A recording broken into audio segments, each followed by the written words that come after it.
¿Estás buscando trabajo y no sabes por dónde empezar? O tal vez eres un empleador que busca encontrar al candidato perfecto. Bueno, con la alegría que nos caracteriza, te contamos que en la Metro estamos aquí para ayudarte. Y es por eso que aquí comienza De Pega y Más. Con el destacado consultor, escritor, conferencista y empresario Alberto Maturana y la experimentada periodista y comunicadora audiovisual Rocío Peralta. De Pega y Más, el show de la Metro dedicado a todo lo relacionado al trabajo, desde consejos para mejorar tu currículum vitae hasta los mejores tips para que tus colaboradores te regalen más que un tazón en el día de tu cumpleaños. ¿Cuáles son las últimas tendencias del mercado laboral? ¿Cómo lidiar con un jefe difícil? ¿Cómo hacer que tu trabajo sea más divertido? Inspírate, motívate y trabajemos juntos en De Pega y Más. Por todas las frecuencias de la Metro y, por supuesto, en la Metro TV. Hola, ¿cómo están? Bienvenidas, bienvenidos a De Pega y Más, el programa donde el trabajo y las oportunidades se encuentran. Soy Alberto Tito Maturana y hoy tenemos un invitado realmente fantástico. Estaremos con Andrés Kub, ex ministro de Ciencia, Tecnología, Conocimiento e Innovación. ¿Cómo estás, Rocío? Saludo, por supuesto, a mi colega.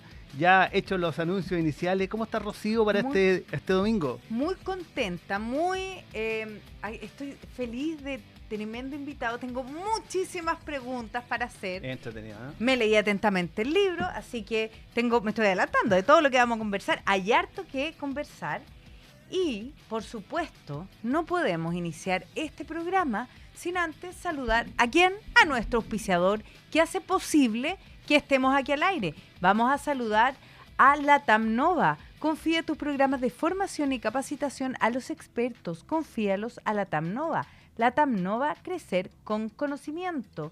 Y además, atención, descubre las claves del liderazgo con el libro Liderazgol de mi colega Alberto Maturana y lleva a tus colaboradores a mejorar sus habilidades de liderazgo con la conferencia del libro, cuyo speaker, por supuesto, no puede ser otro que Alberto. ¿Dónde se enteran de todo esto? En www.liderazgol.com. No se lo pueden perder, ya lo saben. Muchas gracias por la mención, Rocío. Sí, estamos con todo para finalizando el 2024 con la conferencia del libro y además para un 2025 que realmente viene fantástico con la conferencia Liderazgo, así que muchas gracias.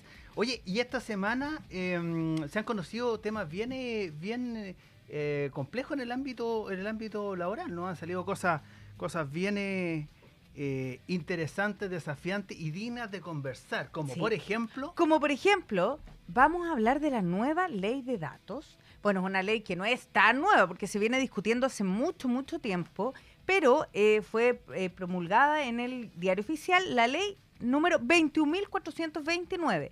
¿Qué busca esta ley? Proteger la privacidad y seguridad de los datos personales de los chilenos.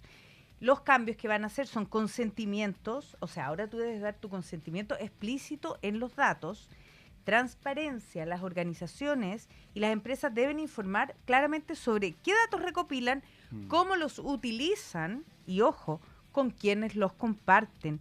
Por supuesto, esto también lleva como la segunda patita, que es la seguridad y los derechos de los titulares. Sí. Ahora, hablamos siempre de datos, y como que todo el mundo da por hecho que todos sabemos lo mismo. ¿De qué datos estamos hablando? Tipo, ¿qué datos? ¿Qué tan personales son esos datos? Mira, son desde el nombre, apellido, RUT, fecha de nacimiento, porque pasa a veces que uno va a las farmacias, los supermercados, uno da el RUT. No te preguntan, ¿ah? O sea, como que te lo dan por hecho. Deme su RUT. Deme su RUT. Sí. Eso es una cosa, pero es absolutamente increíble y es muy chileno, pues lo ocupamos como que fuera una cosa que no tiene mayor importancia y es una clave sumamente personal. Es más, hay farmacias en las que para sacar el número, la mayoría te piden el RUT y eso queda, lo peor de todo es que queda almacenado en una base de datos y yo creo que ¿a quién no le ha pasado que llaman por teléfono estas compañías y dicen, usted tiene está pagando tanto por su teléfono, por su celular? Y uno dice, pero ¿cómo saben? Es impresionante. Oye, salió una noticia justamente de alguien que recibió o ganó una suerte como de demanda al respecto. Exactamente. O sea, la vamos a buscar, la tengo por ahí la noticia, pero hay un empleado demandó Ese. a sus jefes, porque esto es en Europa, y nosotros nos estamos plegando a estas nuevas iniciativas porque tomaron sus datos, los datos que él entregó como empleador y los Como empleado, vendieron digamos. como empleado, perdón, y los vendieron a una compañía porque hay empresas que se dedican a recopilar tus datos y esos datos luego los venden como información a las empresas de cobranza, a los seguros y todo este tipo de acciones ahora van a ser reguladas y sancionadas cuando sea pertinente y me parece pero sumamente importante. Bueno, y es un tema que realmente no vamos a retroceder. Estamos hablando de datos, estamos hablando de información, estamos hablando de mucha información donde se necesita tecnología para poder manejarla, ¿no? ¿Sabes cuál es otro dato que, mira, ha pasado relativamente colado? Porque uno habla de los datos como el root, el nombre, en fin, pero hay unos datos más importantes que son los datos biométricos. La También, pupila, las claro. huellas dactilares y todo esto con este auge nuevo y inicio de la inteligencia artificial son datos que van a ser claves para el futuro. Hoy ya ponemos nuestra huella y tenemos todo nuestro banco y todo, entonces esos son datos que deben quedar absolutamente resguardados y en seguridad, ¿cierto? Totalmente, y ahí estamos entrando ya en un mundo cibernético, en un mundo tecnológico, en un mundo de innovación, y bueno, de eso y otras cosas más, y por supuesto de su libro, ¿no es cierto? Tenemos un invitado que ya anunciamos, él es Andrés Kub, ex ministro de Ciencia, Tecnología, Conocimiento e Innovación. Andrés también es profesor de la Universidad de Chile y consultor de IDEMAX. ¿Cómo estás, Andrés? Un gusto tenerte aquí junto a la audiencia de Pegue Más. Muchísimas gracias por la invitación, Alberto, Rocío. Un agrado estar con ustedes aquí en esta radio que no conocía y muy contento de conocer. Bueno, pero muchas gracias a ti por tenerte aquí, Rocío. Estamos felices, tenemos, como yo decía antes, mucho que hablar. Comentamos a la pasada todo esto de la inteligencia artificial, datos biométricos, y todo esto al final es ciencia. Y nosotros te invitamos para hablar del libro La Liebre y el Compás, que yo lo tengo acá. Vamos a agradecer también a la editorial Planeta, a través de Pay2, que nos facilitó este libro. Y hay varias preguntas. Yo Hay más que nada preguntas. Hay más que de nada. eso se trata un poco. Exacto. Más que dar respuestas es formular nuevas preguntas. Esa es la idea del libro, digamos, generar un debate. Así que muy bien que haya sido transmitido el mensaje. Qué bueno, yo quiero leer una cosa muy, muy cortita del libro que dice: la tesis general de este libro es que la ciencia incide en muchas dimensiones de nuestras vidas y que es necesario analizar estas dimensiones en el complejísimo y caótico escenario de nuestra sociedad.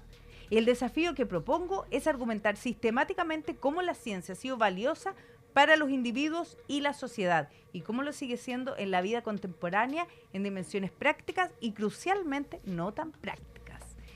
Así es. Después de esto, que ya sabemos que te motivó a escribir el libro, pero ¿cuál es el mensaje clave que quieres transmitir?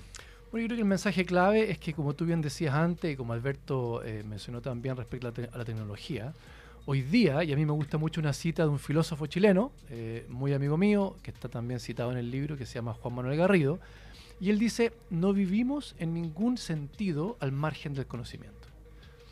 Es bien fuerte, porque no vivimos en ningún sentido al margen del conocimiento que producimos y que el conocimiento que aplicamos. Todo lo que nos rodea deriva del conocimiento científico. Estamos hablando por estos micrófonos, tenemos audífonos, tenemos un reloj digital, tenemos una pantalla. Todo lo que nos rodea hoy día tiene que ver con ciencia y tecnología.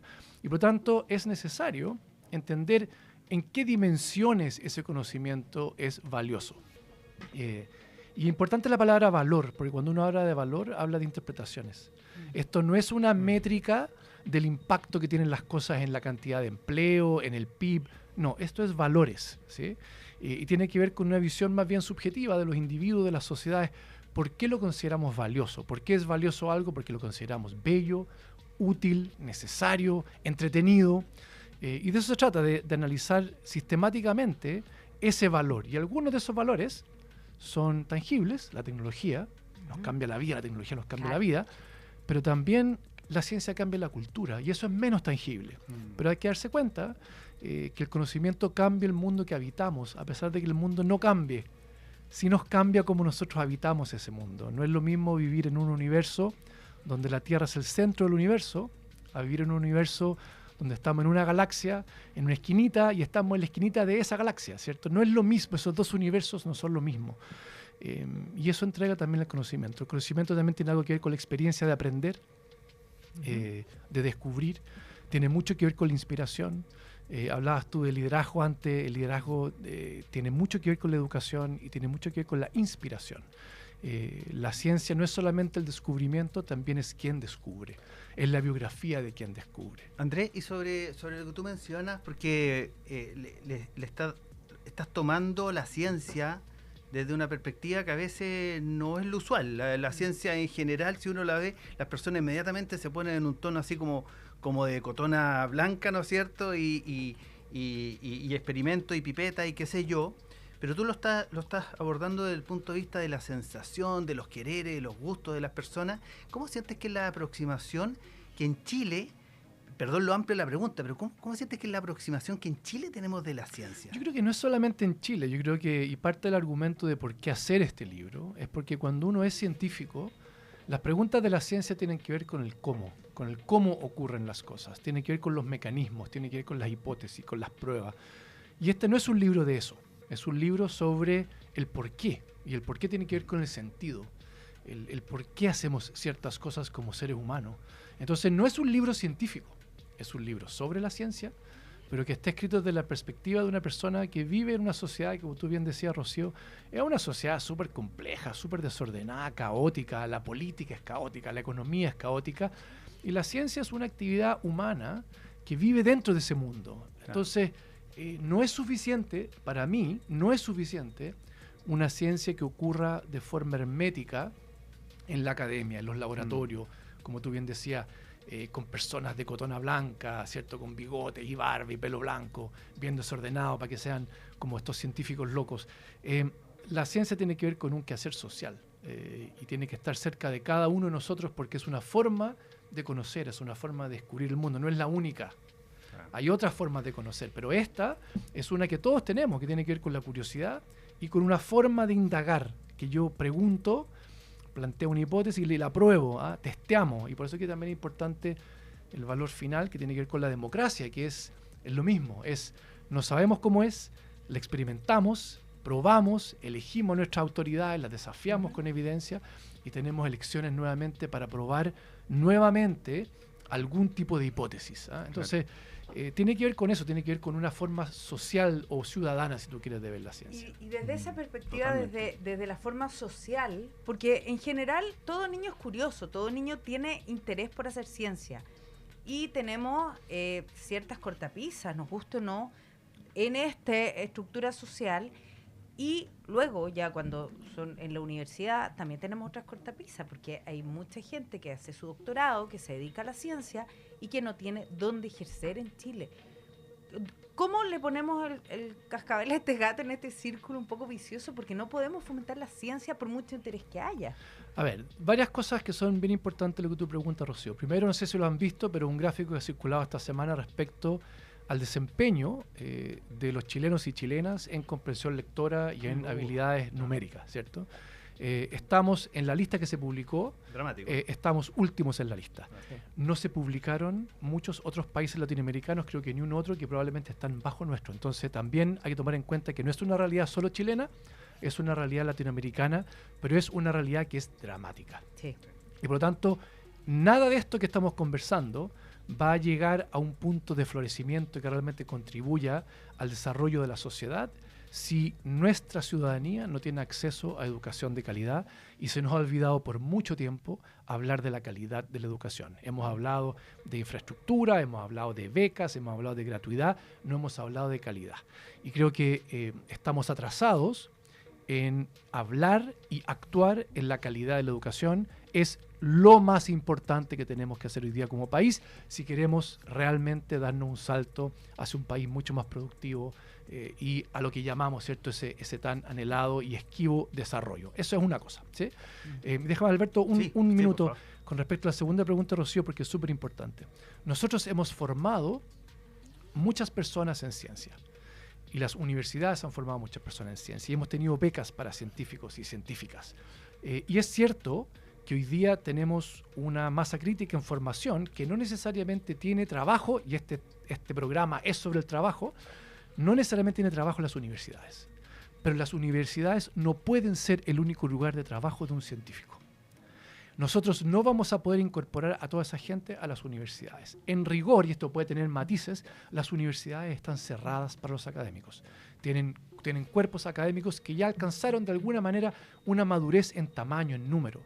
Lo que necesitamos son científicos y científicas en otras áreas de la economía, en las empresas, en el Estado, en asuntos internacionales, en organizaciones de la sociedad civil.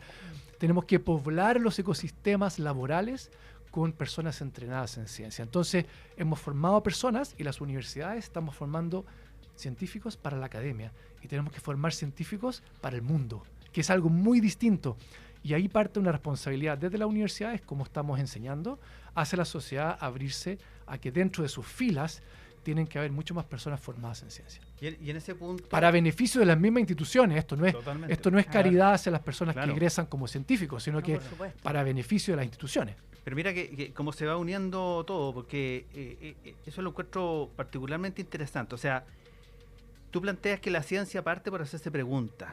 ¿Cómo evalúas, y tú estuviste ahí, ¿no es cierto?, liderando todo lo que significa esta visión país en torno a la ciencia y la innovación, que es poner, ¿no es cierto?, en productividad lo que la ciencia hace, ¿no? ¿Cómo evalúas el tema de la educación? Hablemos de la educación básica y tal vez media. ¿Cómo evalúas? ¿Es una educación para que los jóvenes y los niños se hagan preguntas? Pero Alberto, yo creo que tu pregunta tiene una respuesta obvia, y ese ranking que acaba de salir, que ha circulado, que se ha hecho viral, es la respuesta a tu pregunta, digamos. Es evidente que estamos haciendo una mala pega. Evidente que estamos haciendo una mala pega.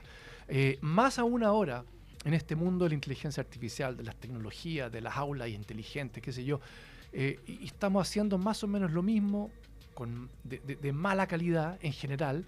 Obviamente que hay excepciones, ¿cierto? Como en todo. Pero no estamos haciendo la pega educativa que tenemos que hacer. Yo creo que ahí también nosotros en las universidades tenemos un rol que jugar, no solamente en la formación de los universitarios, sino que en la formación de los profesores que van a ser los futuros educadores del país. Y ahí tenemos también una tarea pendiente de tener una buena formación de los docentes, una buena formación de los profesores, un perfil del docente que sea valorado, un perfil del docente que sea necesario para la sociedad, ¿cierto? Que se considere necesario por toda la sociedad. No, yo creo que en la educación hay un tema clave, no se aborda mucho en este libro, porque no es un libro sobre la educación, pero al final uno llega a que lo que tenemos que solucionar de verdad para que cualquiera de estas cosas que están en el libro ocurran, es que tengamos un incremento en la calidad de la educación para todos y todas los niños, ¿cierto? Y tenemos hoy día una cobertura, no hay que olvidarse que tenemos una cobertura que es prácticamente total. Claro. Es momento de hablar ahora no de la cobertura, sino que de la calidad. Y yo quiero un poco devolverme a lo que estamos hablando antes, porque también hay una mirada de la sociedad. No necesariamente todos van a ser científicos, pero sí todos tenemos esa curiosidad.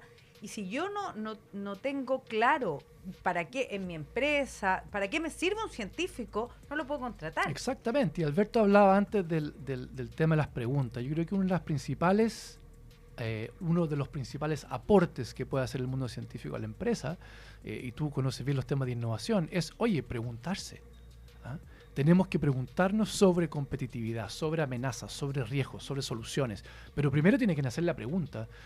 Nuestro sector empresarial es una empresa muy tradicional, donde la pregunta se formula muy rápido y se busca muy rápido la respuesta. Y como la pregunta se formula muy rápido, la respuesta normalmente está disponible en el mercado. Y no necesariamente es la respuesta que te va a catapultar en productividad, en competitividad. Entonces, no solamente necesitamos científicos para que solucionen problemas de las empresas, sino que también para que pregunten las preguntas correctas en las empresas. Y una cosa adicional, cuando tú no hablas de la empresa, sino que hablas del Estado, también para que sean contraparte. No sacamos nada con tener una ciencia espectacular, si no tenemos la contraparte que pueda dialogar con ella en otros sectores. Totalmente, André, y quisiera llevarte un poquito a desclasificar en términos políticos. Claro, porque mira, tú estuviste, obviamente, en tu rol de ministro de Ciencia y Tecnología, me imagino que participaste de muchas reuniones con empresarios, con grandes empresas, ¿no es cierto?, que ellos estaban velando por sus intereses. ¿Cómo el empresario, en términos generales, la gran empresa chilena, cómo es en su aproximación a la ciencia, a la tecnología, a la innovación? Mira, yo te diría, y nosotros no nos conocíamos, Alberto, no nos conocíamos, Rocío, pero yo soy optimista. Yo veo la vida con optimismo, yo no la quiero vivir de otra manera, digamos. Lo que yo veo en Chile es que está empezando a ocurrir un cambio. Hay una transformación en el empresariado. No es una transformación que todavía se manifieste en demasiadas acciones. No es una transformación que hoy día mueva la aguja de la economía, pero las conversaciones hoy día con las empresas no es la misma conversación que teníamos hace 10 años con la empresa. Tú has estado en temas de innovación. Nosotros hace 15 años empezamos a hablar de innovación en Chile. Bueno, hoy día todas las empresas tienen dentro de su gobernanza gerencias de innovación, departamentos de innovación, unidades de innovación. Finalmente hay personas que se encargan de esto, que saben dentro de las empresas. Hay una mentalidad que está cambiando, donde se está viendo que las soluciones a los temas competitivos, las soluciones al estancamiento productivo, pasan por los temas científico-tecnológicos, pasan por inteligencia artificial, pasan por seguridad, por ciberseguridad, pasan por optimización, pasan por biotecnología, la industria de los alimentos. Y por lo tanto hay un cambio, yo te diría, que está ocurriendo de mentalidad. Y eso te lo explica, por ejemplo, que tenemos una ley de I+D que se usa, no se usa todo lo que quisiéramos, pero se usa. Claro. Están apareciendo doctorados que están vinculados a la empresa. Yo he sido evaluador de algunos muy buenos doctorados en biotecnología translacional que traducen esto, el conocimiento científico a la empresa. Está ocurriendo. Hay empresas que tienen centros de innovación, hay empresas que tienen centros de I+D en Chile hoy día, muy buenos centros de I+D, pero son todavía casos. Claro. Hace 15 años no habían casos, hoy día hay casos y tenemos que empujar esto a que sea la norma. Yo estoy convencido que tenemos que transitar hacia que esto sea el estándar, que sea la norma de las empresas. Hoy día no es la norma de las empresas, pero ya el bichito entró, y el bichito entró en la cabeza de muchos y muchas empresarias. Probablemente hay un recambio generacional también. Eso te iba a decir, ¿no? Hay un recambio y gente que también que ha mirado otras realidades. Que ha mirado otras realidades, que se ha formado afuera.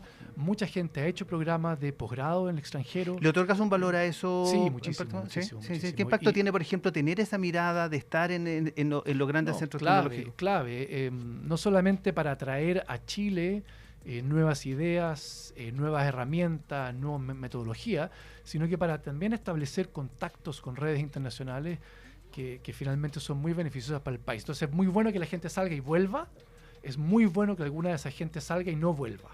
Y que se queden afuera formando, y formando redes internacionales. Hoy día tenemos gente trabajando en universidades extranjeras que son vínculos, que reciben a estudiantes chilenos, que mandan para acá, que vienen a hacer conferencias de verano, que vienen a hacer cursos de verano.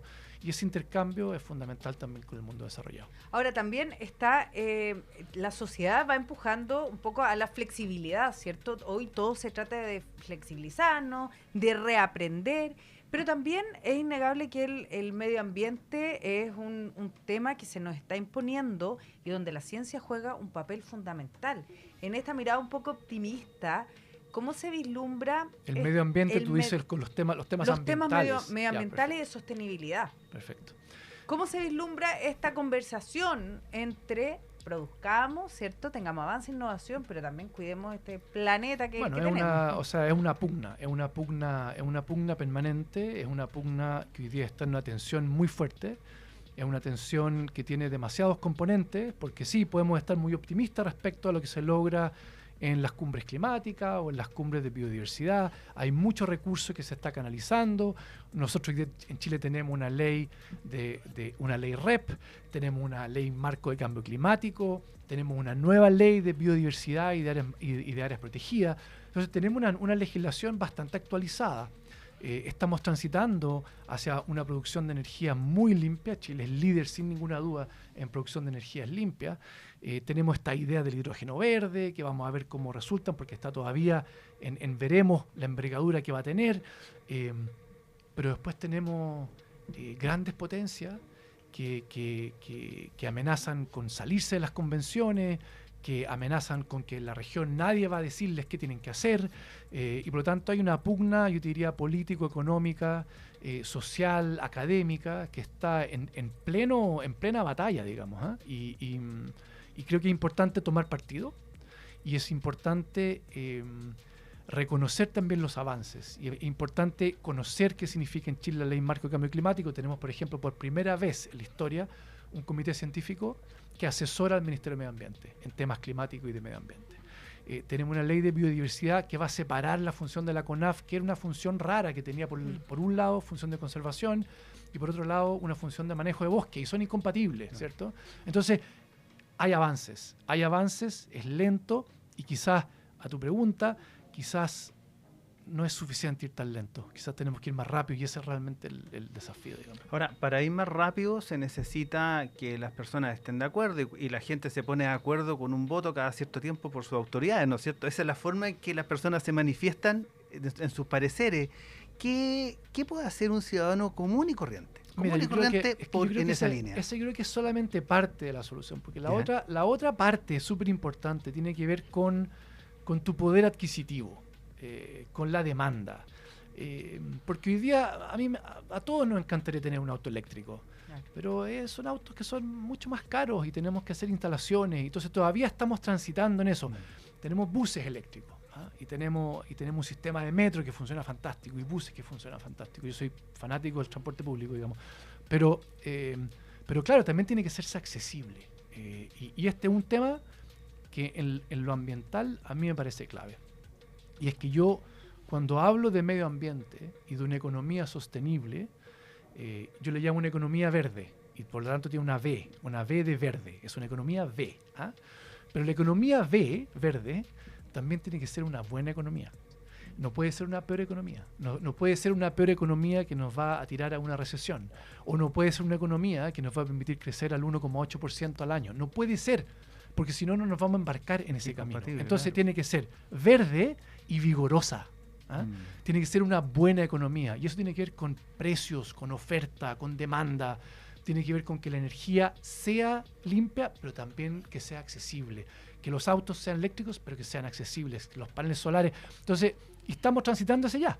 Todas las tecnologías van en esa dirección, pero yo te diría que junto con la regulación, que es súper importante, y tú lo mencionaste, Alberto, regulación clave, pero también es importante el tema de precios, mercado y una buena economía. Si no, no sacamos nada. Si esto no son oportunidades, yo creo que no sacamos nada. Y por accesibilidad también hay que pensar, y nosotros tenemos una mirada desde la ciudad, pero hay sectores de este país donde no tienen agua potable, en donde no tienen caminos, entonces son cosas que es muy fácil teorizar desde nosotros, pero tiene que llegar a todos. Absolutamente. Y tomando tu punto, Rocío, eso no solamente se ve a nivel nacional, sino que en el fondo hoy día la gran presión de sostenibilidad viene de los países desarrollados.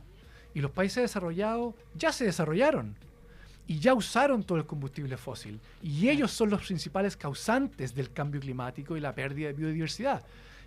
Tú sabes que, por ejemplo, en el Reino Unido, en Inglaterra, el 50% de los bosques nativos se habían eliminado miles de años antes de Cristo.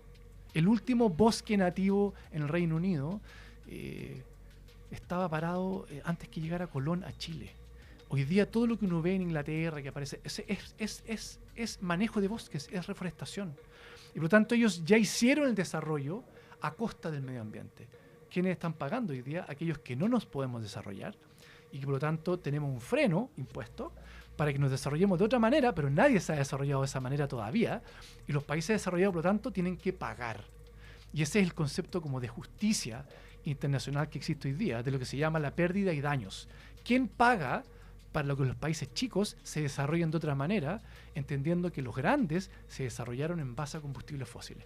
Ese es un tema internacional de justicia, que es lo que tú hablas también, Rocío, que es justicia no solamente intrageneracional, que sería la que tú mencionas, los habitantes de Santiago versus los habitantes rurales, por ejemplo, claro, sino que también intergeneracionales. ¿Qué pasó con las generaciones que pasaron y cómo somos justos con las generaciones que vienen? Y hay un tercer elemento de la justicia que tiene que ver con los otros seres vivos del planeta. Entonces, el concepto de justicia es un concepto que se está hablando cada vez más en estos temas ambientales y tiene que ver con justicia intergeneracional y con lo que no son humanos. Y en ese sentido, qué importante es la divulgación científica, para recordarle a todos los que nos están escuchando que estamos conversando Sí. a propósito de este libro, La liebre Aquí lo y estoy el mostrando. compás, que es editado por Grupo Planeta, bajo el sello Paidós. Así que esto ha sido absolutamente un placer conversar sobre este ensayo, sobre el valor de la ciencia y la transformación de la vida. Y con toda la experiencia que Andrés tiene, sobre todo desde múltiples miradas, porque no es solamente la mirada de la ciencia, digo solamente porque es una mirada bien específica, con ideas muy bajo un paradigma muy claro, pero también te tocó como ex ministro, ¿no es cierto?, o como ministro en su minuto, bueno, te tocó la pandemia, Nos tocó la pandemia. y eso fue muy sí. duro, y porque tuviste que movilizar empresas, una propuesta país. ¿Cómo fue ese momento en lo humano, Andrés? Fue difícil, fue duro. Creo que lo que vimos fue, y lo que yo más rescato, digamos, primero un equipo del ministerio extraordinario, de gente formada en ciencia y otros no en ciencia, pero que formaron un equipo realmente de primera línea. Y la comunidad científica, que finalmente, independiente de las posturas políticas, se pusieron al servicio del país en una situación de emergencia. Y creo que eso dio cuenta de una capacidad que tiene el país, que le permitió transitar por la pandemia de una forma que no hubiera transitado así si no hubiese sido de la mano de la comunidad científica. Y estoy hablando de el acceso a las vacunas, de la proyección de las camas críticas para los hospitales. Se fabricaron ventiladores mecánicos en Chile de vanguardia que se usaron en hospitales para salvar vidas, y se trataron los temas de los datos que tú hablabas al principio. Hablaban de la ley de datos personales. Nosotros propusimos una mirada de acceso y de datos abiertos, que llevó a Chile a tener, según las revistas internacionales de ciencia, una de las mejores bases de datos del mundo en el COVID. Una base de datos que sirvió para informar a la ciudadanía, para tomar decisiones, y también para hacer investigación.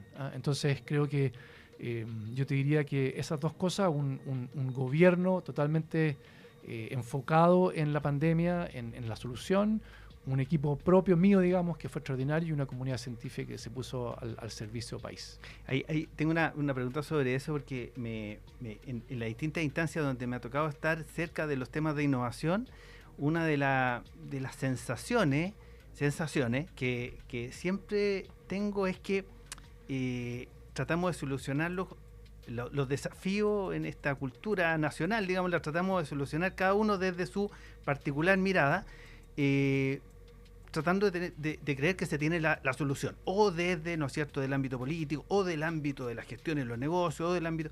Entonces, siento que se conversa poco entre áreas. ¿Cómo observas eso? ¿Compartes conmigo, digamos, esa tesis que en el fondo necesitamos abrir un poquito más los espacios? Totalmente. Y eso ocurrió en la pandemia, que hubo lo que yo llamo unidad de propósito. Unidad de propósito, Unidad de ya, qué buen concepto. Había un objetivo común. Las empresas tenían un objetivo, el Estado tenía un objetivo, la academia tenía un objetivo, la sociedad civil tenía el mismo, todos teníamos el mismo objetivo. Y trabajamos, por lo tanto, de forma coordinada para poder resolver el problema. Y una vez resuelto el problema, cada uno capturó el valor en el ámbito que le interesa. Yo trabajé, por ejemplo, en los temas de COVID, vacunas, qué sé yo. La academia publicó excelentes artículos científicos. La empresa visualizaron nuevos negocios. El Estado tuvo como nunca acceso a la mejor evidencia disponible. Entonces, cuando hay unidad de propósito, y estoy teniendo una mirada muy de negocio, pero cuando hay unidad de propósito, después se captura el valor de distintas formas. Entonces uno dice, bueno, pero era una emergencia. Pero yo te digo, bueno, pero es verdad que todo el país está enfocado al mismo problema. Pero hoy día un sector, el sector salmonicultor, por ejemplo, el sector de los salmones, tiene problemas graves. Y es un problema del sector que necesita al Estado, al sector privado, a la academia, a la sociedad civil. Y cuando pongamos el objetivo común y lo resolvamos, vamos a capturar valores, ¿cierto?, específicos para nuestro quehacer y nuestro interés. Y yo te diría que se pueden trasladar los aprendizajes, no son unidad de propósito país, pero al menos son sectoriales, y creo que tenemos mucho que aprender de lo que pasó en pandemia a resolver desafíos sectoriales. Ese fue una tremenda experiencia de logro, y yo coincido contigo. O sea, había una misión muy clara, movilizó a los expertos en cada uno de sus distintos estamentos, y hubo una ganancia particular para esos estamentos, y eso está súper bien, porque en el fondo ese es el sentido. Te cuento también que el objetivo de Pega y Más es justamente ese, o sea, conectar a las personas que trabajan en la empresa con quienes están haciendo empresa. Porque con objetivos particulares, bueno, cada uno rinde lo que puede, digamos, pero cuando nos unimos somos más fuertes, ¿no, Rocío? Sí, y yo quería conectar esto un poco a propósito de las vacunas con algo que suena casi anecdótico, pero es una problemática que se está presentando. Esta especie de mitología en torno a las vacunas, esta idea de que causan problemas, que partió siendo un mito urbano, pero que está presentando, ¿cierto?, ya un retroceso. ¿Cómo hacemos desde una política pública, conectamos a la sociedad con el conocimiento científico? Mira, el tema anticiencia es un tema que yo toco en el libro. No de manera muy profunda, porque el libro abarca como muchas cosas, pero el antivacuna es una forma de anticiencia, y hay que tratar de entender qué es lo que hay detrás del movimiento antivacuna, así como qué es lo que hay detrás de un movimiento terraplanista, o qué es lo que hay detrás de un movimiento que niega la evolución por selección natural. Y uno tiene que indagar, porque no son siempre las mismas causas. A mí me da la sensación de que cuando uno habla de selección natural versus creacionismo, lo que hay atrás es religión, es superstición, ¿cierto? Pero lo que hay atrás de un terraplanismo, o lo que hay atrás de las vacunas, de los movimientos antivacunas, son más bien movimientos antisistemas. A mí nadie, ni menos el Estado, me va a decir qué hacer, ¿cierto? Entonces ahí hay otro elemento. Después hay otro más que discuto en el libro, que tiene que ver con lo que yo llamo el retorno a lo natural, que nos pareciera ser que lo natural es mejor para nosotros, y por lo tanto optamos por la homeopatía, que sabemos que está totalmente desacreditada científicamente, y optamos igual por la homeopatía, ¿cierto? Entonces volvemos a lo natural, o tenemos un movimiento religioso, o tenemos un movimiento antisistema. En Chile el movimiento antivacuna no fue muy relevante. Una de las grandes, yo te diría, de las principales contribuciones a una campaña de vacunación exitosa fue la aceptación de la ciudadanía. La ciudadanía participó de esto, porque confía en la vacunación, y así se demostró. Y por lo tanto, nuestra ciudadanía es una ciudadanía que confió en un sistema que históricamente ha sido muy robusto. Pero nosotros tenemos hoy día en el mundo movimientos antivacunas que efectivamente están causando que regresen algunas enfermedades que estaban al menos parcialmente erradicadas, están volviendo, y eso es grave, porque tenemos la solución, y la solución no se emplea por una convicción fantasiosa de que tenemos otras herramientas para combatir algo tan grave como enfermedades infecciosas.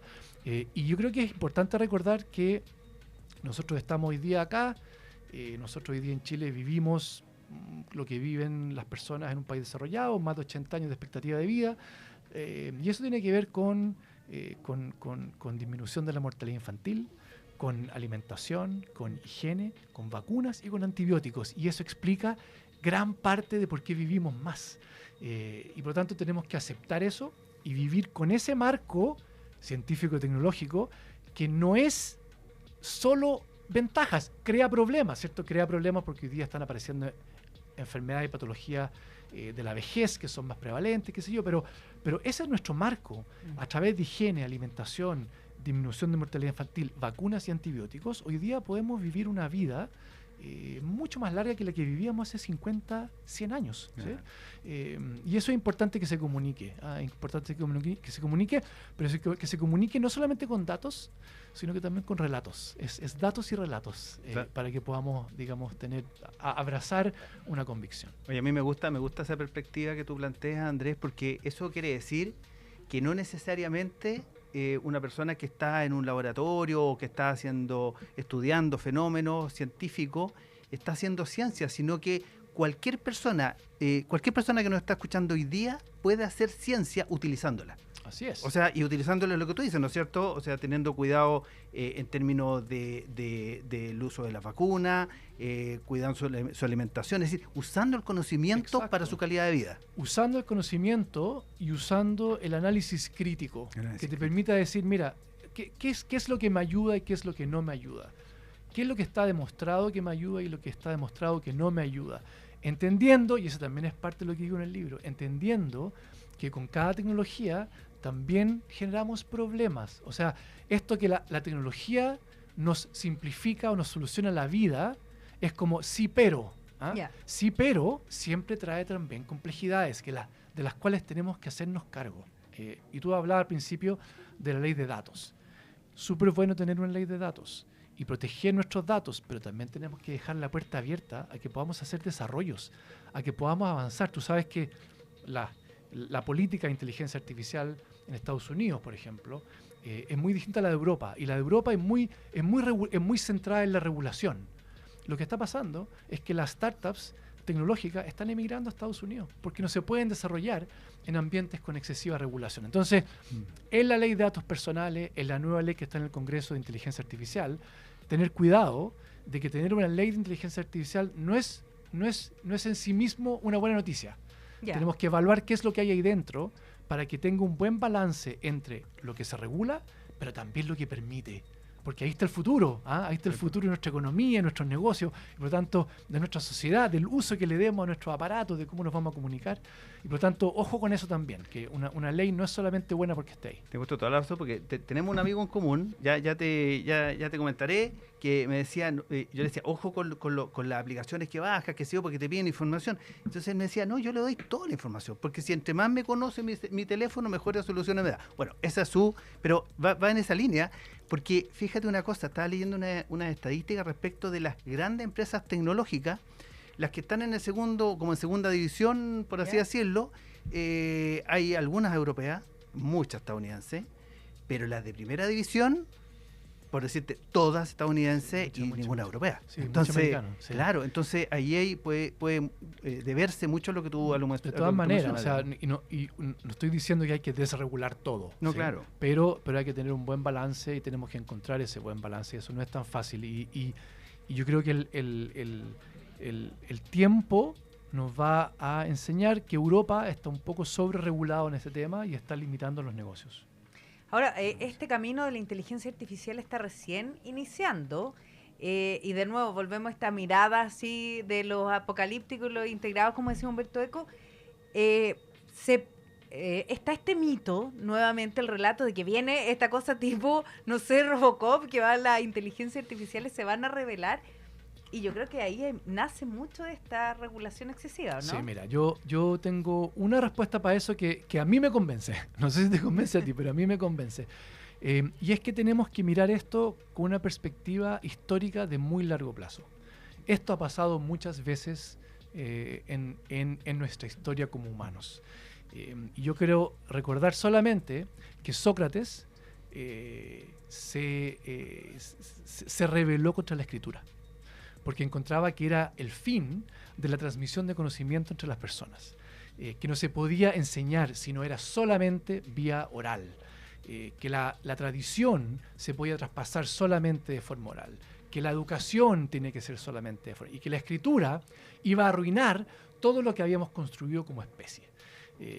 Entonces, han pasado miles de años y aquí estamos, ¿cierto? Y estamos con una cultura que se ha globalizado, todos tienen acceso a ella, y por lo tanto hay que tener ojo. Entonces hay una institución que a mí me gusta mucho que se llama el Instituto del Futuro, que la dirige una mujer que se llama Amy Webb, y Amy Webb dice que esta revolución tecnológica es tan profunda que va a alterar la propia existencia del tejido humano.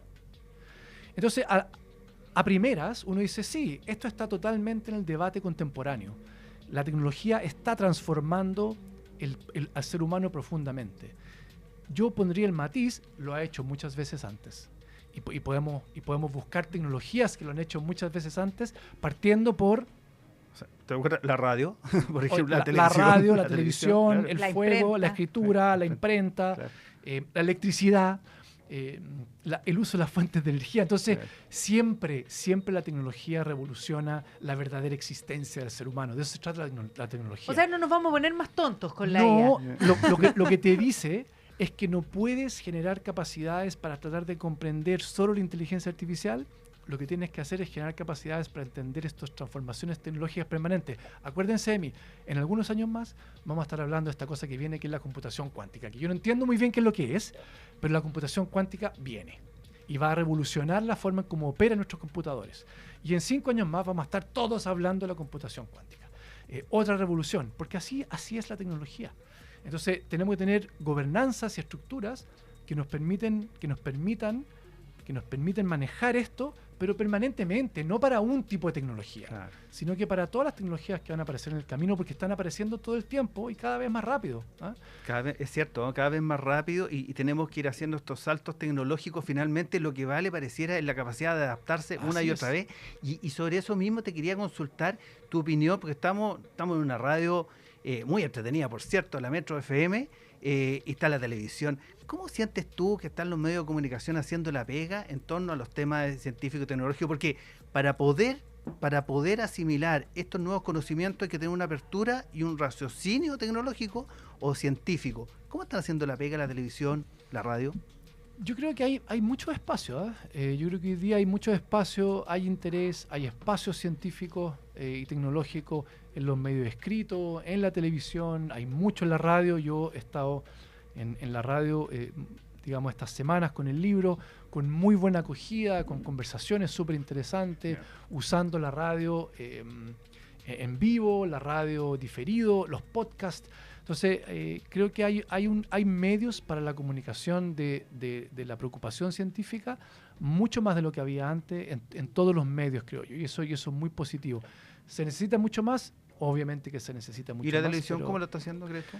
la televisión, yo creo que en general la televisión está en hartos problemas, digamos. Si ustedes vieron los balances de los canales en la última semana, son bien nefastos, pero hay mucho más preocupación científica y acceso de la comunidad científica a exponer los temas también en televisión. Creo que hay programas muy buenos y especialmente para los más jóvenes. Creo que hay una pega que se ha hecho, yo creo que bien. Oye, hay un programa que a mí me marcó, no sé si tú eres mucho más joven que yo, Rocío. Mucho más. Muchísimo.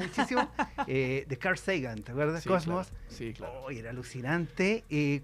¿Cómo llegó la ciencia a ti, Andrés? ¿Cómo llegó el...? No, a mí llegó de otra manera. Yo vengo, y es paradójico, digamos, pero yo vengo de un mundo más bien que tiene un origen a una corriente naturalista.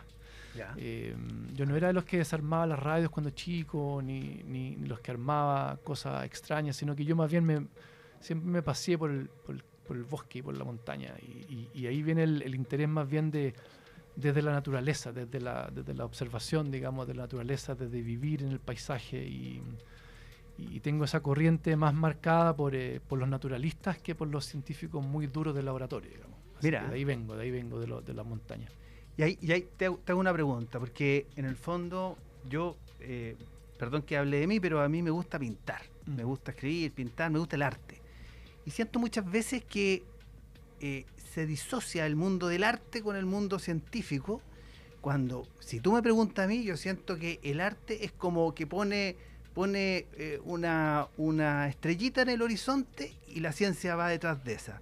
¿Cómo sientes que debe existir alguna relación o simplemente es una bola mía que en realidad no? No, yo creo que no es una volada tuya, pero yo creo que sí conviene, y eso es lo que trato de hacer en el libro, como de analizar estos temas, ¿Ya? pero de forma sistemática. ¿Sí? Perfecto. Entonces, yo soy súper cuadrado. Entonces, lo primero es que la ciencia es una forma de conocer. Y existen otras formas de conocer el mundo. Y no podemos creer que la ciencia es la única forma de conocer. La ciencia es una forma indagatoria, inquisitiva, que tiene una metodología, que puede ser más o menos estricta, pero hay una metodología. Pero después hay otras formas de conocer que no tienen que ver con la indagación, sino que tienen que ver con la reflexión. Y la reflexión se asocia mucho más a las disciplinas humanistas, a la literatura, a la poesía.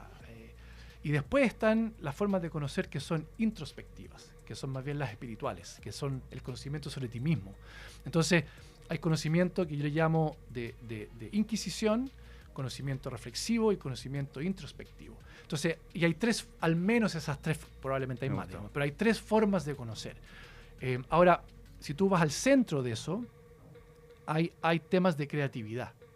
Y la creatividad es algo que une todas estas formas de conocer, pero después se diferencian metodológicamente. Entonces, la creatividad puede ser lo mismo en el arte que en la ciencia, pero después como tú desarrollas eso es distinto. En la metodología es distinta y la lógica que tiene es distinta porque la ciencia se construye sobre el conocimiento previo y es, de alguna manera, es algo que progresa. La ciencia progresa. El arte, más que progresar, se ramifica. Y cada obra, tú no puedes decir que una obra del siglo XX explica mejor el mundo que la obra renacentista. En ciencia sí puedes hacer eso. Entonces hay diferencias. Por eso digo que es bueno analizarlo como en detalle también. Totalmente. Me encanta la perspectiva y me encanta que todo parta de la creatividad. Tremendo invitado. Se nos pasó esta ¿no es hora cierto? volando. Te agradecemos, pero muchísimo, Muchas Andrés, gracias a por ustedes. esta experiencia de tenerte como invitado. Corran a las librerías a comprar La Liebre y El Compás. Nosotros nos despedimos hasta el próximo domingo, agradeciendo, por supuesto, a LATAM NOA, nuestro auspiciador.